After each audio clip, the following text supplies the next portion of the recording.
Okay, let's talk about the one thing, the one fear that holds so many of us back when we're trying to speak English.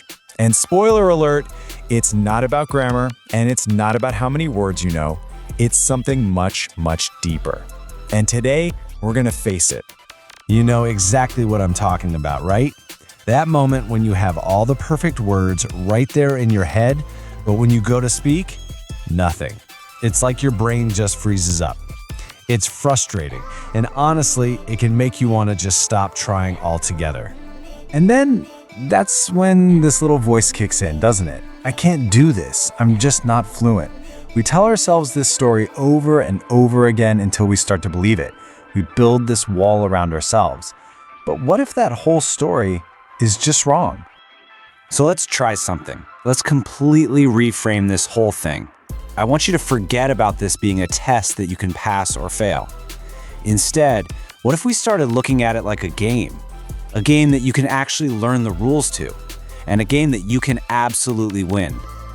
Think about it this way. A cricketer on the field, their goal is to win the match, right? Your goal is to speak English fluently. Now, on the surface, those seem totally different. But the mindset you need, it's exactly the same. It's all about practice, strategy, and most important of all, believing you can do it. To really get what I'm talking about, let's look at a real-world example. It's the story of an Indian cricketer named Sanju Samson during a massive World Cup match.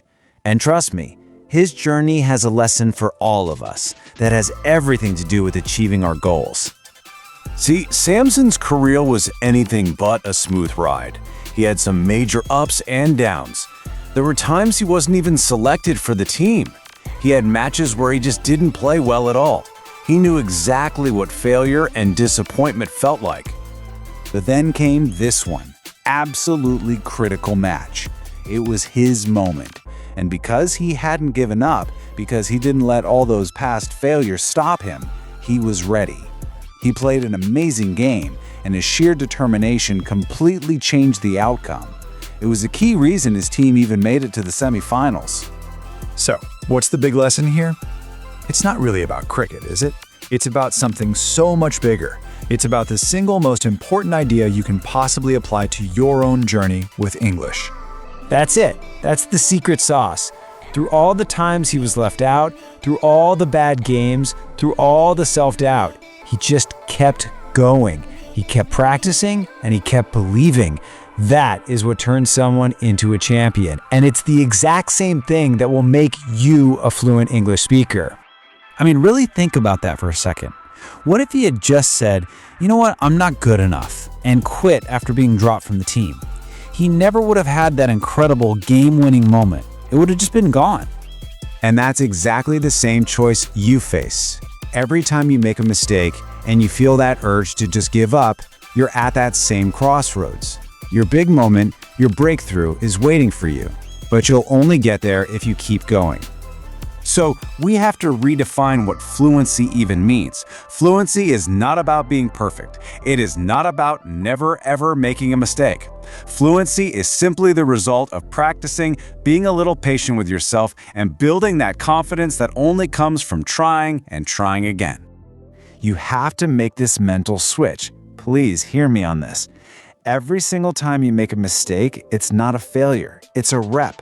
It's practice. It is a necessary, valuable step on your path to getting better. In fact, you literally can't improve without making them. Okay, so feeling inspired is one thing, but inspiration without action is, well, useless. So let's turn this feeling into a real plan. Your training plan. And it starts with 2 super simple but powerful habits you can begin literally today. That's it. It's really that simple. Step 1, you just decide right now to speak without being afraid of making mistakes. Give yourself permission to sound silly sometimes. It's okay. And step 2, you commit to doing it every single day, even for just 5 minutes. Consistency is the magic ingredient here. And look, practice doesn't have to mean something boring or formal. It can be as simple as talking to your friends in English. It could be just watching your favorite YouTuber or a show in English. or maybe just reading a couple of pages from a book. The key is just to do it daily. All right, we've talked about the mindset, we've learned the lesson from a champion.